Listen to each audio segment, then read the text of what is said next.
Well, hello, friends, and welcome back to ReKonnect to you. As always, I am Norm Leblanc, and with me, my co-host, Kevin Duguay. How are you doing, Kevin? Doing awesome today on the road again.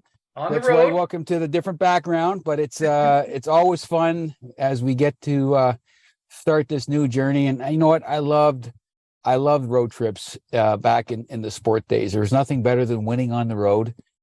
Greatest feeling ever when you're on the bus back after a game with all the guys, and it's just this little family, and that's what this is about. So every time you're on the road, it's a good day. So I'm glad to be here with you, and then super excited to hear more from our amazing guest. And I'll let you do the accolades on that one, because again, these bios with all these hockey peeps always goes like a mile long. But I'll leave that to you, Normie. So all up to you, bud. Thanks. Well, so as you know, athletes, regardless of age, sport, or skill level, we're constantly looking for ways to get an edge over our competition. And the saying, a healthy body needs a healthy brain, is at the core and is arguably the most crucial organ in the body, responsible for so many things. And our mission is to help you as we share information and interview athletes on a drug-free wearable technology, which has been proven to significantly enhance brain function and instantly boost overall athletic performance. Now, we call this the intersection between the brain meets technology. Now, I know what you're thinking. This sounds crazy, right? Well, we initially thought so too. And this week, our special guest has a stellar career at Western Michigan and followed it up with a 9-year professional hockey career with the stops in the IHL, AHL, and NHL. And today we're going to talk hockey, performance, recovery, rehab, neurology, and neurotech.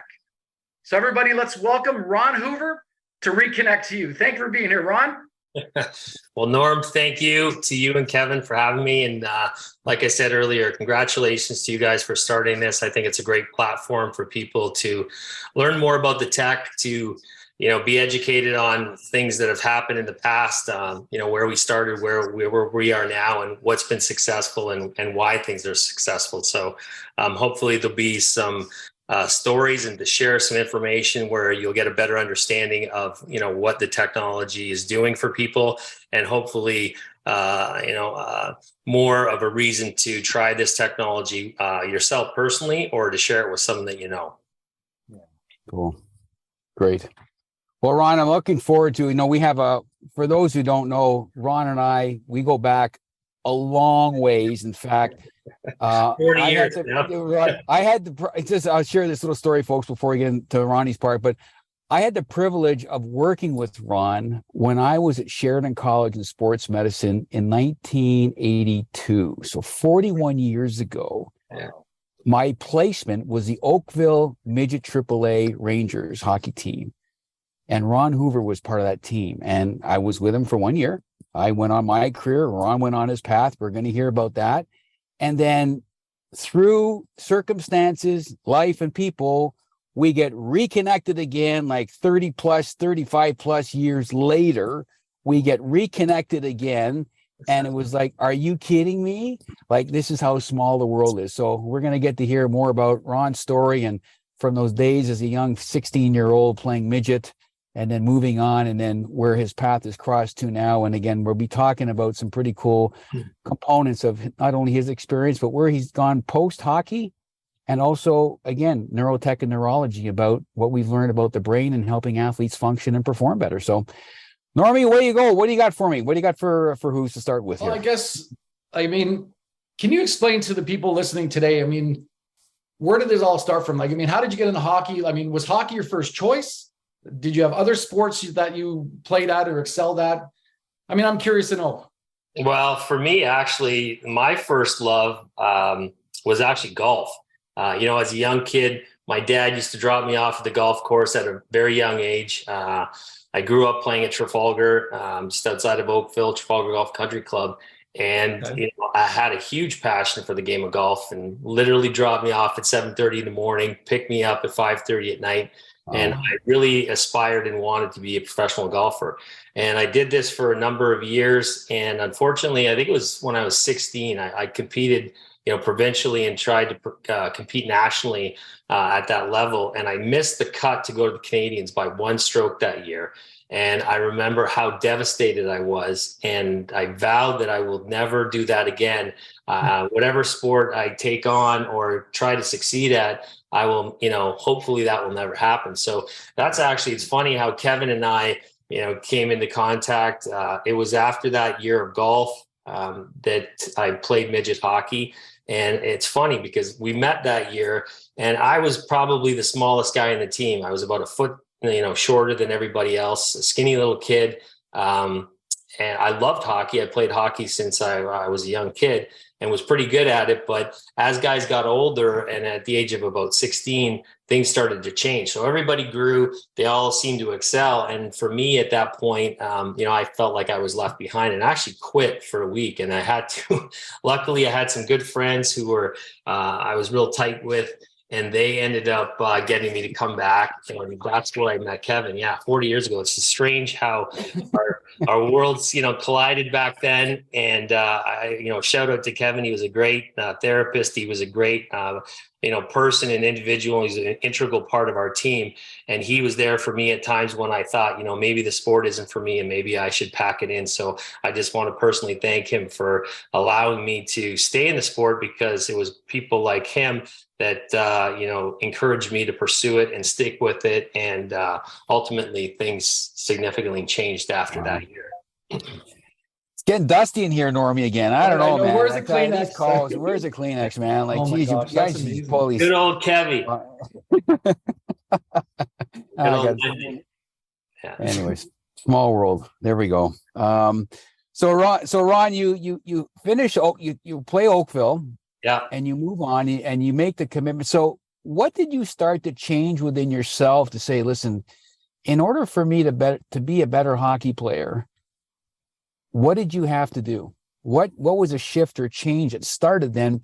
Because we know it's steps, right? It's steps from one league to the next league to the next league, but there's other things we got to do to help you move to that higher level, which we'll hear about in a little bit at Western Michigan. But what shift did you make? What did you start to do? I think the biggest thing for me, was number one, discipline. And I had that in sports already with the golf. Hard work. I had the work ethic, and it was just that form of believing in yourself and knowing that you could succeed, and if you persevered and stuck with it, that good things were going to happen. And fortunately, I did that, and then there were some changes. I started to grow. I hit the gym. And I had a crazy work ethic to be, the best version of me. And I think was the biggest thing that changed things for me. And I always remembered and had that burning feeling of how terrible it was to not succeed at something you really had a passion for. And I did have a passion for hockey. I love the game. I still love it to this day. But that lesson taught me in life that, sometimes you just have to stick with things, and sometimes things happen for a reason. And, my not succeeding in golf led me to ultimately succeeding and having a professional career for 9 years in hockey. Wow. Cool. So at what point, Ron, did you know that you had an opportunity to go somewhere? I think, after Kevin at midget, I played a year of junior. I had a pretty good junior career in Oakville. And then I played another year, and I really started to have success. And, the dedication and everything that I put on the ice and off the ice started to pay dividends. And I truly believed that I could be, one of the better players. And I was getting recruited by collegiate schools. And I thought, okay, this is actually happening, and I'm going to pursue this and make the most of it.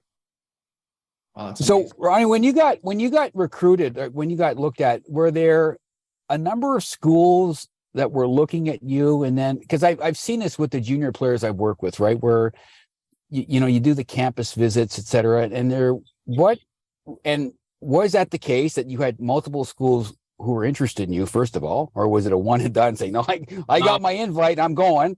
Yeah. And then what made you again decide to go to Western Michigan? What was it that drew you to that school? Say, this is where I want to go pursue the next step in my academic athletic career?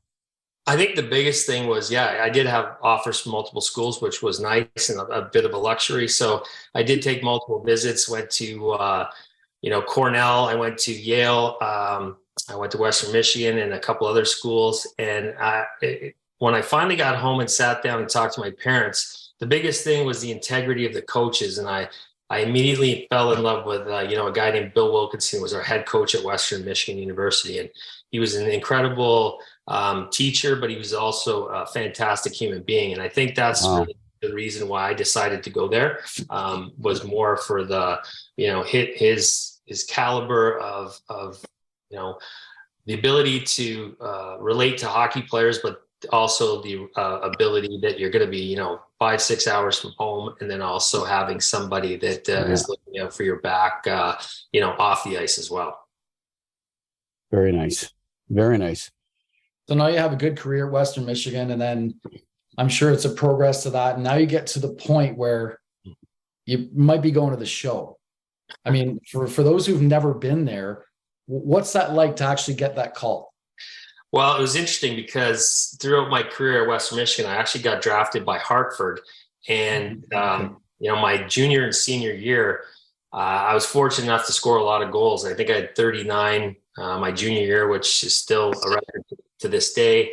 And I don't think it will be broken only because the way the game's played. I mean, there's just it's a lot more tight checking. The parity and the skill level in the league is a lot higher than back in the day. I think, Bobby, you can attest to, those days it's a little more skill amongst the players growing up today, but still it was an incredible feat. And I was proud and happy to get drafted. But I'll tell you a funny story. I actually, being one of the top goal scorers in the NCAA, they changed management, and I actually didn't get a contract offer. And I told my agent, I said, listen, I am not going to camp after scoring 71 goals in the last 2 years. And I said, I don't care. I won't go unless I have a contract. So funny story, and this is true. My agent said, okay. He said, what do you want to do? And I said, you find me a team and find me a camp in the summer. I'm going to go and I'll show you what I can do. So lo and behold, I get this call from my agent, and we go to this camp in Boston. I think it was Joe Lyons had a camp for free agents. And go upstairs. And I went down there, and it was funny because we had a scrimmage the first day, and I was lucky and fortunate enough to score 3 goals the first day, and I actually signed a contract the next day. So that's how quickly things happen and things change. And it's funny, in the hockey world, you think you're going one way, and then all of a sudden things pivot. And that's true in life. I mean, it's not just sports and athletics. It happens in the real world and all of our daily situations. So it prepares you for things in the future. And I think it was something that I didn't see coming, but, ended up being a good thing for me. So, Ron, I just want, before we go on to your pro career, I want to ask you something about at Western Mich, where, having been there in the sports circles and playing on teams, when you get that letter on your jersey, so this is another step up the rank. And I saw in your bio and looking at Western Michigan, and I'm going to share another interesting story for all of you listeners about something I discovered about our guest, but he didn't know, but I'm going to share it at the end. It's really cool stat. But your 1 year, you get the A on your jersey, and then you actually get the C on your jersey at Western Michigan. And having been a captain in sports, Normie, have you been down that path? I mean, yes, you. So, Ronnie, when you were selected, because this is where I was joking with Norm, it's not like you paid to get that letter on your jersey, man. Like, it doesn't happen at CCHA level or NCAA. It's an honor to get that. So when that happened to you, and you go from the A to the C, was that a discussion between you and Bill? Was it voted amongst by the players? How did that come to be? And what did you have at that time at Western Michigan that said, you know what, we need to make Hoovie the captain of this team? I think I always, along the way, tried to provide, leadership both on and off the ice. I was a captain when I was playing junior in Oakville. And I think I tried to carry those characteristics and work ethics and, not only on the ice, but off the ice with your teammates and be there for people, in good times and bad times. And, just to be an ultimate leader in the sense that, people look up to you, and you have to lead by example. So I think that transition from my junior days to my collegiate days, and then those characteristics just sort of carry over into your everyday life, and hopefully into the rest of your professional career, whatever else you do. And I think it was voted amongst the players, but I think at the end of the day, the coaches have the ultimate say in who's a captain, who's not.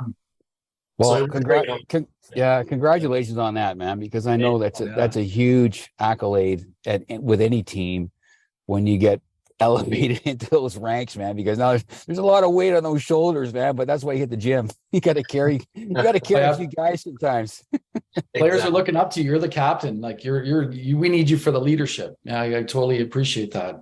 Yeah. Well, I think, anyone who's watching hockey last night, any Leaf fans out there, look at Toronto, and look, people were thinking, oh my God, here we go again, game 6. If we lose in Tampa, then we got to come back at anything. And, the hockey gods are going to, rear their ugly head. And all of a sudden, we're back to square one again with Leafs history. But, so I tip my hat to a guy like John Tavares, who's been there a long time. And, he stepped up when needed be, and that takes a huge weight off their shoulders. So who knows, for all you Leaf fans out there, it could be smooth sailing from here on in. I don't know, but. Hey man, listen, I'm an Oilers alma mater, so I'm happy too. The Oilers got through for another round. So hey, we got our Canadian teams are good. Our Canadian teams are representing, which is good, because it's been too much in the past where we see these guys exiting and we're like, oh my God, who are we going to cheer for now?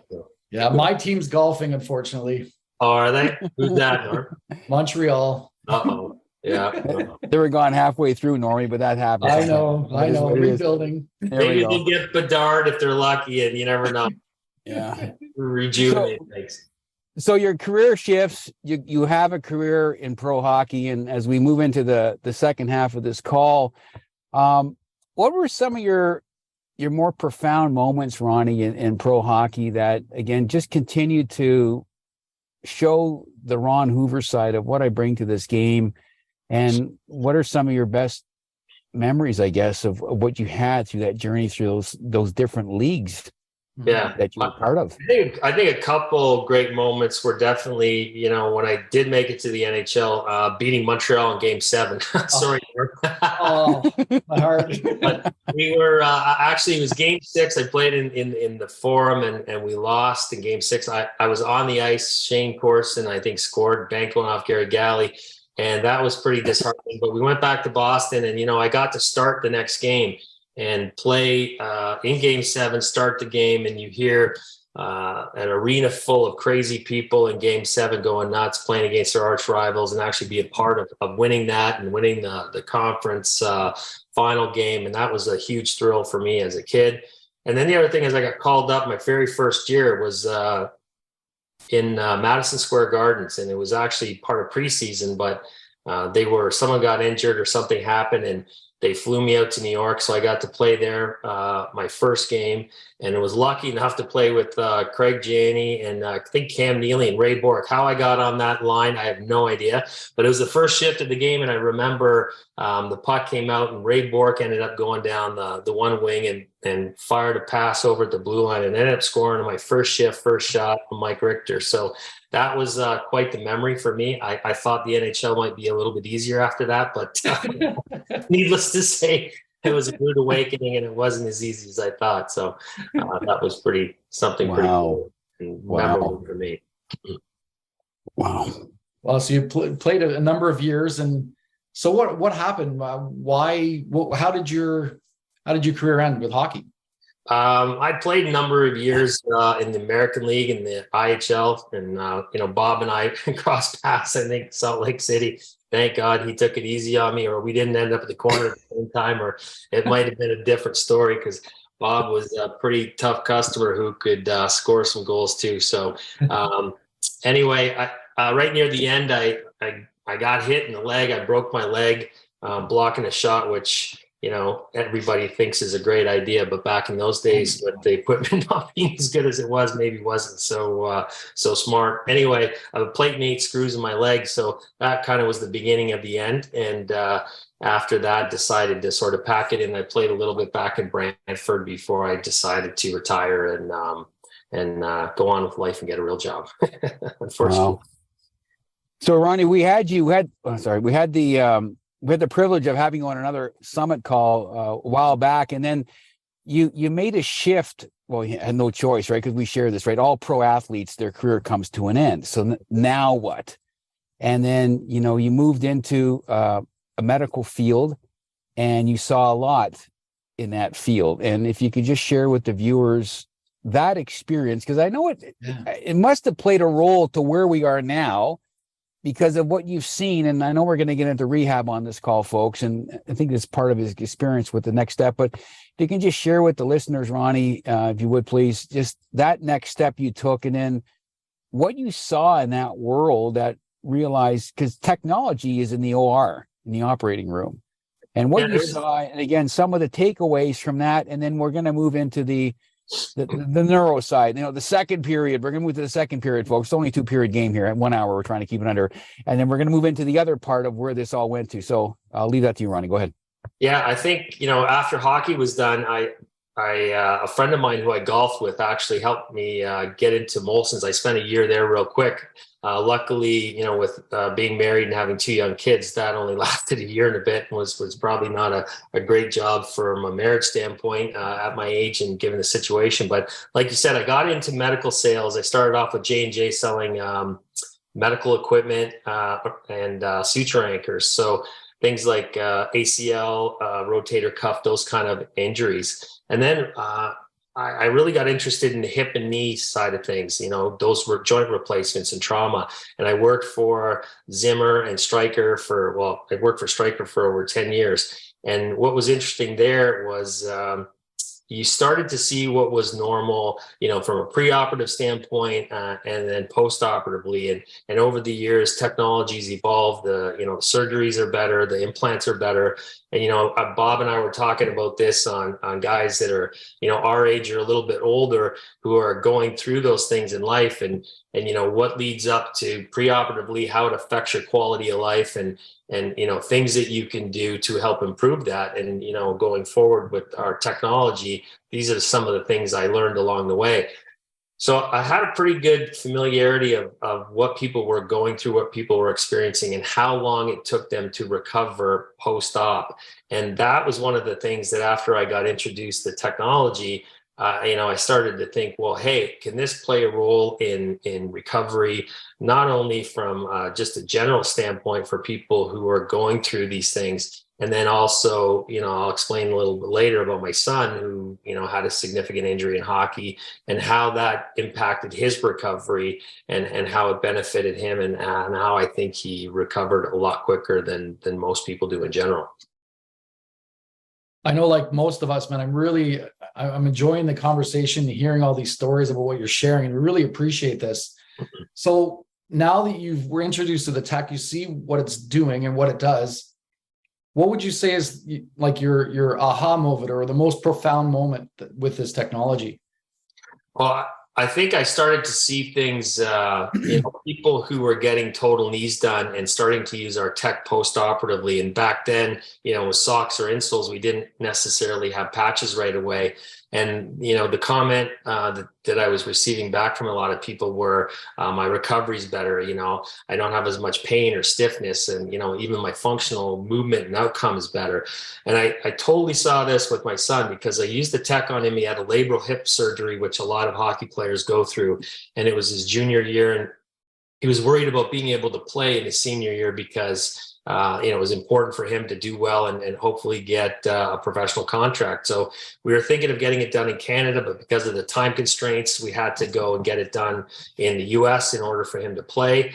So he got it done, and immediately right after his surgery, we put the tech on him right after he got out of the operating room. And, things like pain, swelling, his recovery, even the comments back from the physio and how quickly he got back to actually starting to train again and then getting back on the ice. And it was interesting because, what was interesting about Matt's recovery was that he went on to be leading scorer on his team. He was nominated for Hobie Baker.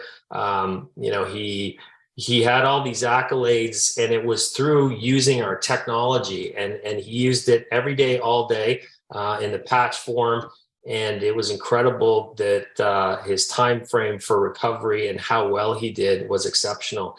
And the one thing, Kev, you and I think talked about this once before, but back in the earlier days when we had our sleeve, for our cognitive functioning, he only wore the socks and the patch at that time. And I remember asking him at Christmas time, are you using everything, sort of every tool in the toolbox to increase, the rate of recovery and to be sort of the best version of you?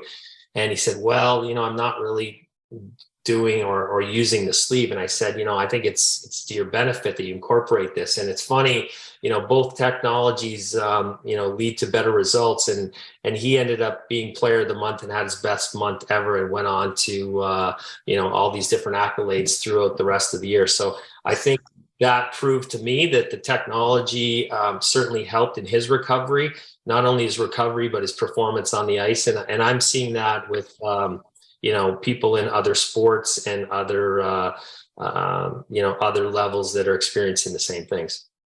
That's fascinating. And like, how long was his recovery time from surgery to after surgery and starting where the tech to when he got back on the ice?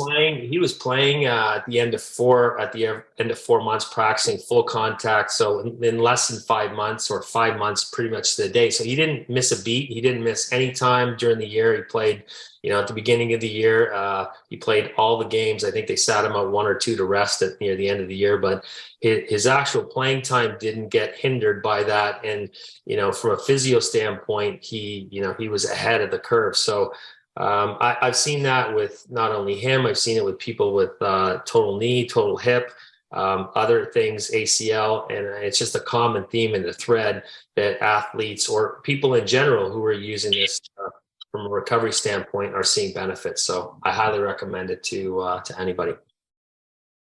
So Ron, could you sorry, Norm, I just thought, guys get distracted, so I got to ask a question.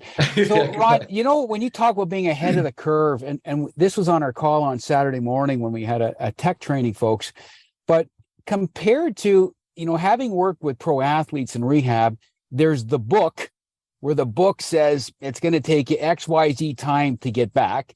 Yeah. And we know the athlete's mindset, and I know I was hearing about you're on a different level. And now this tech comes into your life with your son. What was the time difference versus what the book says versus Matt's recovery? So the viewers can get a comparative in regards to what normal is and what exceptional is when everything's working at a completely different level. Because you just got to remember this, folks, healing is controlled by the nervous system. So, Ron, can you expand on that or just share your insights with that so the viewers, especially from your background being in the OR and all that you saw as a medical expert? Yeah, I mean, I believe he was, 2 to 4 weeks ahead of normal, recovery. And it wasn't just the time frame, it was the way he recovered. He recovered to come back to not just play, but to excel and exceed expectations. So and by maintaining, wearing the technology consistently on a daily basis, and that proved, the proof's in the pudding on how well he did off the ice and on the ice. And then I had another individual who we actually played with, who's playing pro, actually just played against the Leafs or the Marlies the other day. He was a former captain at Canisius. And this individual, they played last night. They beat the Marlies. I think it was 7-2, and he had a goal and assist. But he came off shoulder surgery this year, and he had reached out, and I told him about the technology, and I said, I believe this can get you back quicker than anticipated. And he probably could have been back at the start of the year from his labral shoulder surgery. And this is another high-end kid who's an American League player and, has the potential to take it to the next level. And sure enough, not only did he come back earlier, but he's also had a great year. And yesterday in the And the second playoff game had a great showing and was successful on the ice, and sent me a text message to say, hey, thanks. And he wasn't using all of our technologies before. And when I say all for a hockey player, I refer to, I think Victory Patch is essential 24/7. I think our Focus Patch for cognition is another, technology that not only hockey players, but any athlete should have at the elite high level, or someone who's wants to be the best version of themselves. And then what I've really noticed lately is the REM patch and the sleep and the recovery. And I talked to some world-class athletes that use our stuff, and what they tell me is the recovery is the biggest thing that they see the difference when they incorporate all three technologies. So that is huge. You can train, you can eat, you can do all these things, but if you don't recover, your performance will be suboptimal, or less than it could be if you reach those levels that are basically at the highest level. And do you think? Do you think no. wearing this technology with proper nutrition and exercise and all that, do you think it's enhancing everything else that you're putting into your body? I think it's 100% enhancing it, because, you look at one of the things, people always say today, what's sort of the big challenge athletes face today. And, there's, how do you perform better than the competition? There's so many elite athletes, there's so much parity at every level. And, you ask yourself the question, why is that? And I think, there's a lot of higher end training out there, and trainers. I think, proper nutrition is key, and understanding the importance of rest and recovery, and also things like mindset coaching or yoga. But I think our technology enhances the training, whether it's more reps, more weights, leads to more power, better balance and stability. I think, these are all things that are key to performance. But most importantly, like I said, it leads to improved recovery. And, in competition, look at hockey, for example, things like heart rate variability, or, all these games are going to game sevens and overtime. I mean, this is taxing at any level, but especially at the highest level. So what separates, one individual from the next? Obviously, there's the luck of the draw. And Toronto got a little lucky yesterday on a bounce, but the ability to recover between shifts, between periods, at the end of a game going into overtime, and then again for the next day, either to compete or to go back and train, are paramount. And I think this tech has proven that this certainly makes a difference. Ron, I love your point on recovery. I had a conversation with a fellow therapist who's in the NBA, and he was telling me, he goes, Kev, I hope people understand how important sleep is in recovery for an athlete. And I think you bring up a really good point, that especially when you go into the games 5, 6, and 7, when it's a 1-and-1. It's no longer 2 games in one city and you stay there and you get a pattern, and you start flying back and forth after the game, and you got to get back and you got to recover, and you're trying to find whatever advantage you can get. And he talked about this, and folks, to give you perspective here, it's pretty tough to find a bed in a hotel that fits a 7'4" frame in a bed. Like, he said, what are they going to do? These were things they started looking at. And I appreciate the insight, Ronnie, of what you're seeing. And then, on that note, as you have moved this tech into the athletics world, with variations of sports, and I know there's, again, your passion is golf. Outside of your son, with Matt, are there other key or powerful stories with athletes who are already at the top of their game, and you walk in and go, "Hey, can I show you something?" And you're going, and there's that aha moment, just like you had and your son had, and others that we've seen now. Are there any that are dear to your heart that you would be willing to share with the viewers of how profound this technology is? Absolutely. I think, I got two examples, either from an athlete or a sports team. And number one, I work with Ryan Gregnall, as a professional long driver for the past 2 years. He's a competitor out of Kitchener. He works full time. He's in his late 30s, and he competes with the best in the world. Since, starting with him, he recently set a world record in ball speed of 236.6 miles an hour. And I think that was just broken within the last week or two. But I mean, this is outstanding, and people don't understand how hard that is to attain. And I think he's, swing speeds of 157 miles an hour. So, this is something where his numbers weren't there before we started using the technology. And, he said to me, he goes, "Hey, I train like crazy. I'm in the gym. I eat well. I try to, sleep properly and do all these things to be at the top of my game. But this has certainly helped me reach another level." Another guy, Ryan Donato. It's funny.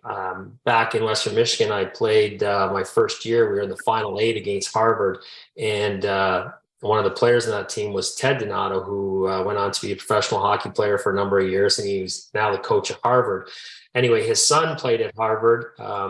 I knew his son through prep school because my son played in prep school back in the Boston area.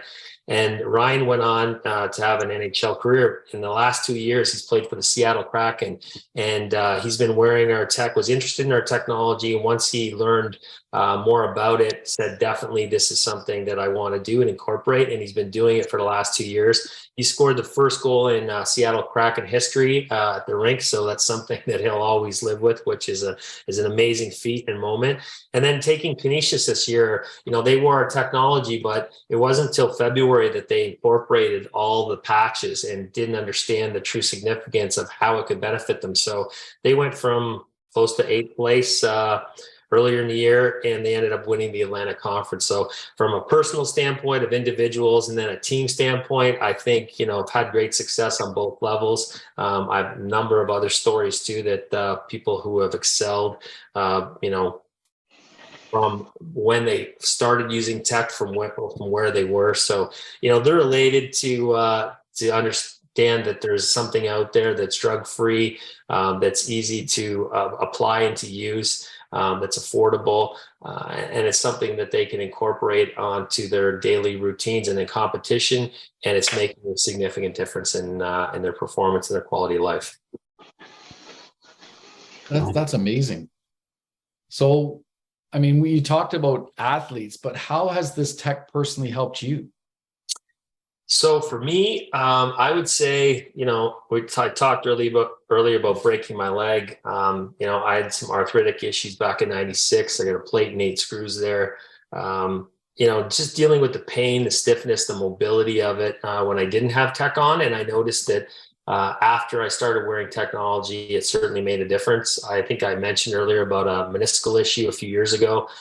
Fortunately, didn't have to get operated on once I got an MRI.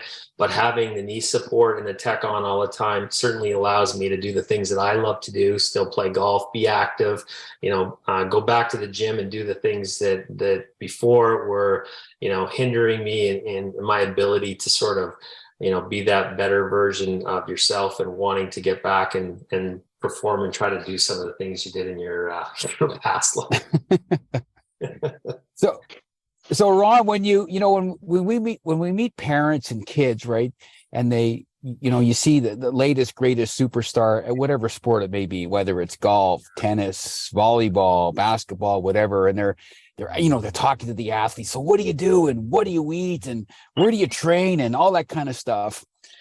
With our tech, is there a recipe that you feel is, listen, if you've got a son or daughter aspiring to be their best, or yourself as a weekend warrior, whatever you want to be, or at the highest level, what have you seen with this journey so far that here's my recipe with what we bring to the table in regards to how we can help you excel as an athlete?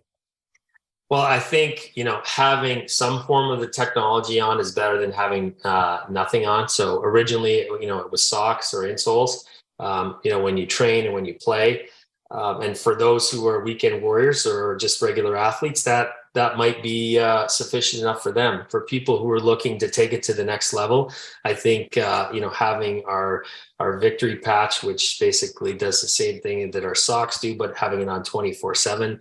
And then I think the focus patch as well, from a cognitive standpoint, that takes things to a whole nother level. So it's really on how badly do you want to be the best version of yourself, and if you do, then like I said earlier, you incorporate the victory patch, you incorporate the focus patch. And all my professional athletes, they wear one on one hip, one on the other hip. They wake up in the morning, they have a shower, they change it out every 24 hours.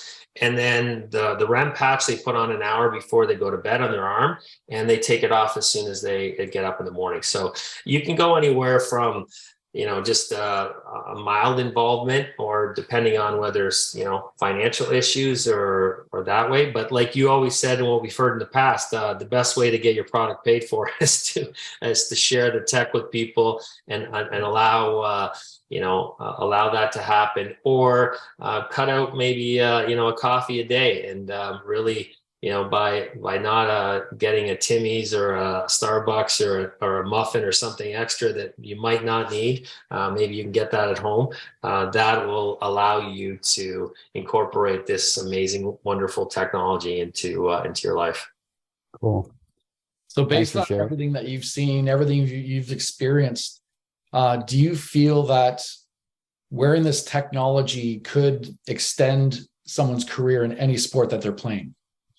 Well, that's an interesting question. I think that by having tech on, you're certainly, when we talk about better balance and stability and power, and Kevin, you could probably comment on this better than I can, but if you're a better physical version of yourself and put yourself into less dangerous situations, or when you come in contact with another individual or an object, whether it's the boards or the ground or what have you, I think you can set yourself up for the least amount of destruction. And whether it's you, I remember watching my son, and I'll never forget this. People always ask me, he's 5'9", 175 pounds, and he would take runs at guys who were 6'1", 6'2", 200, or sometimes more.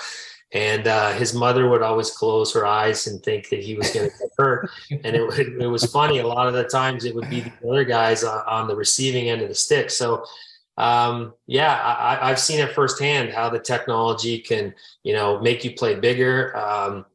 Certainly makes you play stronger. And if you recover better and you're feeling better on the field, on the ice, wherever you are in whatever sport, you're less likely to get injured. And Kevin, you being the AT, you've got the expertise in that. I mean, minimize the risk doesn't mean you're not going to get hurt, but and improve longevity, but it certainly will help you, I believe. Well, you bring up a really good point, Ron. And what I saw, and folks, you need to understand something about athletes in pain. And Ron's story is a good one in the sense that most, if not all, pro athletes, I'm going to use the word all, have to play through pain. The average lifespan of a pro athlete is not measured in decades. Sometimes it's measured in days, weeks, months, maybe a few years. The average in most sports is roughly 2 to 4 years is the average. Probably closer to 2. So if you like 9 like Hoover, you're like wow, you're like elevated material. Why? Because I double the average. Kev, I brought the average up. So Ron's above average player.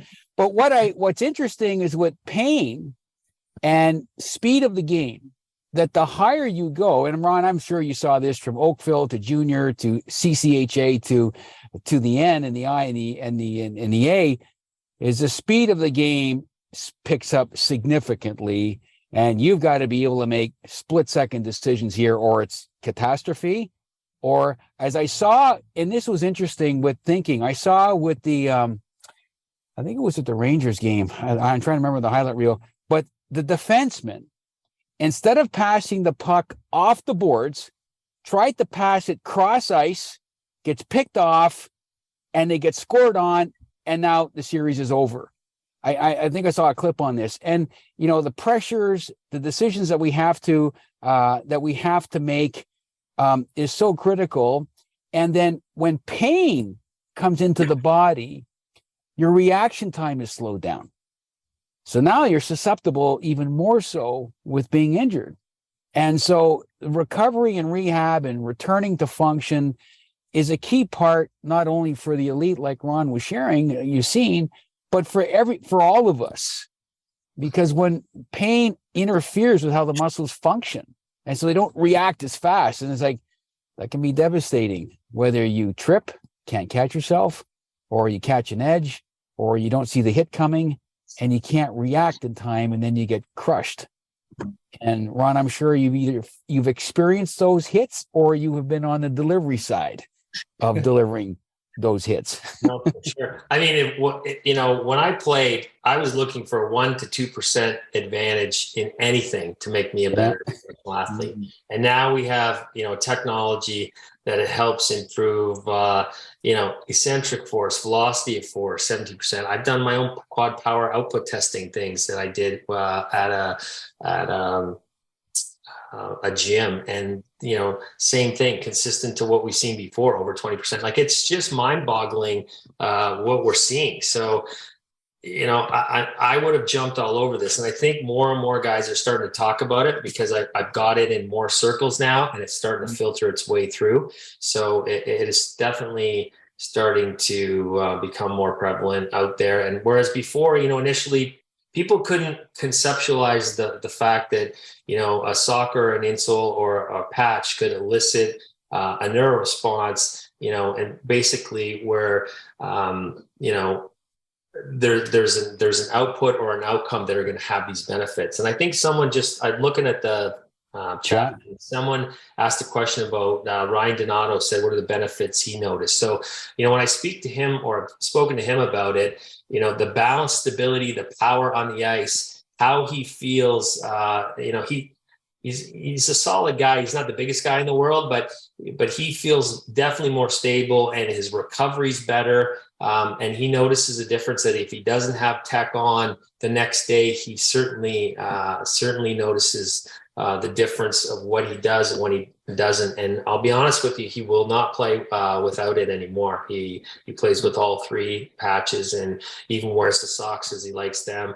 And back in the day with the sleeves, he's still got that stuff too. So, and they're asking if his dad encourages players at Harvard. Well, I met one of the other individuals on the team, and he came off surgery and actually used the tech during the year and liked it. So I've been in contact and chatting with his dad about the technology going forward. So cool. Has he shared the knowledge? Yes, he has to some of his teammates, and they definitely are looking into this. So I'm in the process of dealing with that right now.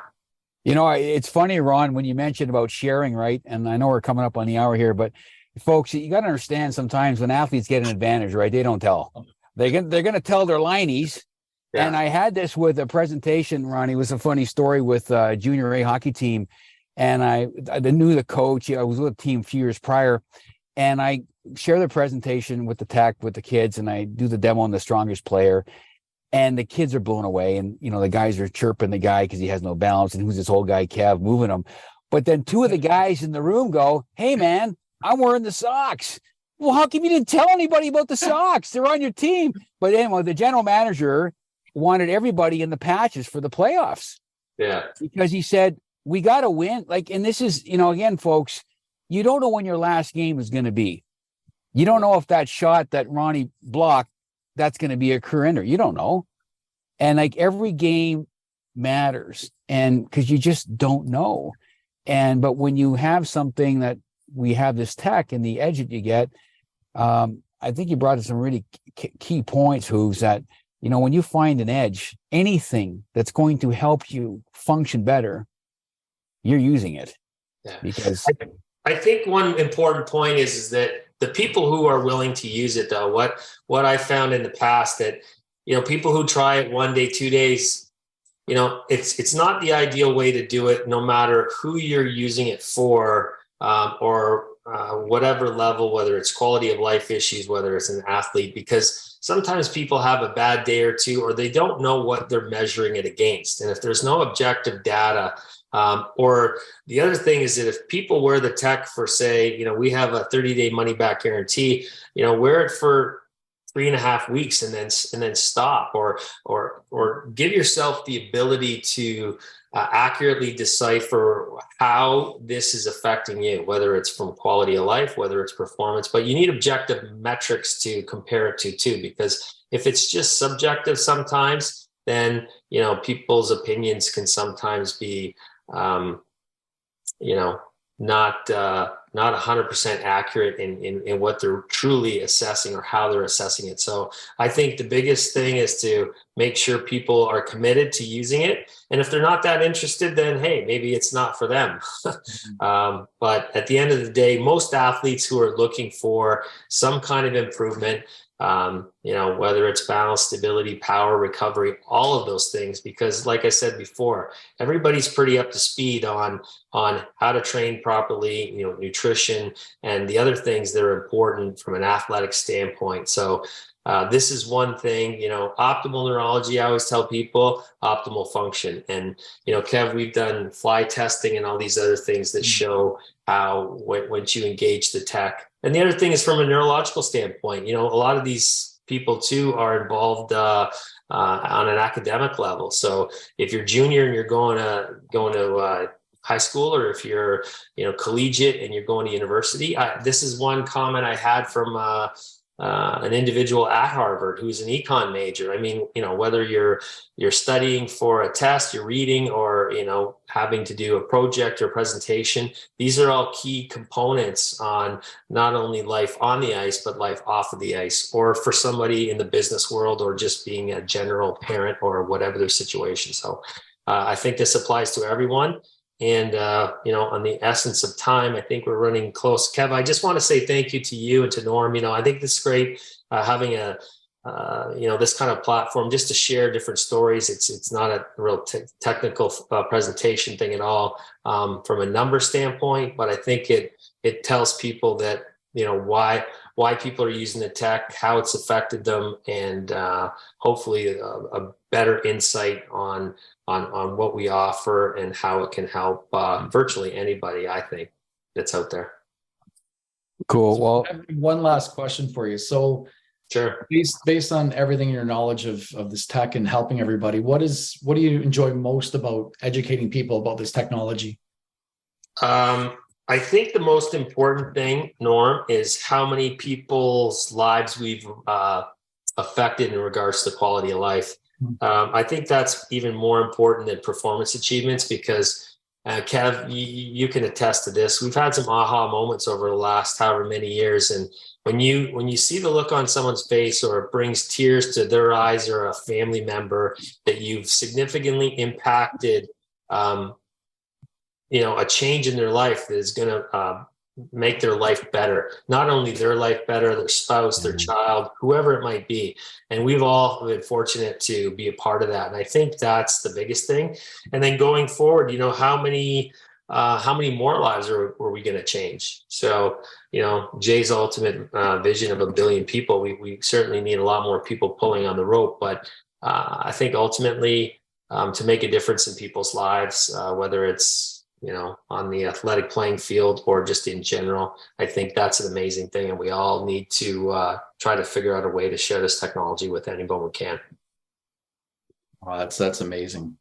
great words. Ron, thank you so much for doing this today. It's been really eye-opening for myself, and I'm sure Kevin could say the same. And hopefully for all the viewers out there, we hope you enjoyed this and all this information. It's informative. If you want to learn more information about this technology, please reach out to the person that invited you here today. And if you want to learn more about the podcast and more episodes, email us at info@rekonnectyou.ca, and that's info@rekonnecttoyou.ca. This is great. Thank you so much. Is there if people want to reach out to you personally, Right. what Sure. would be the best way? Because they may have questions, and I know we always have questions with this. And I got one final story I got to close on Hoovie, that I discovered something about him, but and he didn't even know. Like, how about that? What's the best way for them to contact you? They can either message me or just get a hold of me through email, ronh@boxlife.com, or, Facebook or Instagram or whatever. So Cool. either way, whatever's easier for, I'm sure they can get a hold of you and you can get a hold of me. No problem. I'll gladly pass them on to Delaney. No problem. I'll pass the puck. I'm the assist specialist. We're all good. Yeah, likewise. Folks, cool. Yeah. So, folks, here's something that when you read up on your guest, like we see these on these talk shows, right? You're looking at what they did. So I was on the internet. Everybody Googles everybody, and just so you know, folks, Ron Hoover was rated the number 14 all-time player at Western Michigan University. Wow. Number 14 out of the thousands that have played. I didn't even know that, Kev. It's hilarious you say that. Yeah. So who's number 14 on your list, folks? So we got a top 15 all-star. And Ron, I so appreciate the words, your wisdom, your experiences, and I can't wait to hear more as we keep growing this out into the world. Yeah. To share what we have, what Jay has discovered to help people, as you alluded to, function better, because you can look really good on the outside, folks, but we look on the inside. And how is that doing? And that's what's probably the most coolest thing about this tech, is inside out, and away we go. So Normie, any final closing remarks here, and we'll bring it home into the Zamboni's coming on now. They're telling us to get off the ice there. The guy's beeping the horn. So yeah. Again, Ron, thank you so much. Ron, Kevin, you know what? We look forward to having you on here again, Ron. Sure. Yeah. I'd love to come back again, because there's some interesting things I've got going on that I can't really share publicly right now, but there's more and more people that at higher levels that are becoming aware of this technology. So who knows where that leads, but stay tuned, because I think the future looks bright, not only from athlete standpoint, but also just for everybody in general with quality of life. So guys, thank you. Thank you to those who are on the call today. And I hope everyone has a great rest of their Sunday.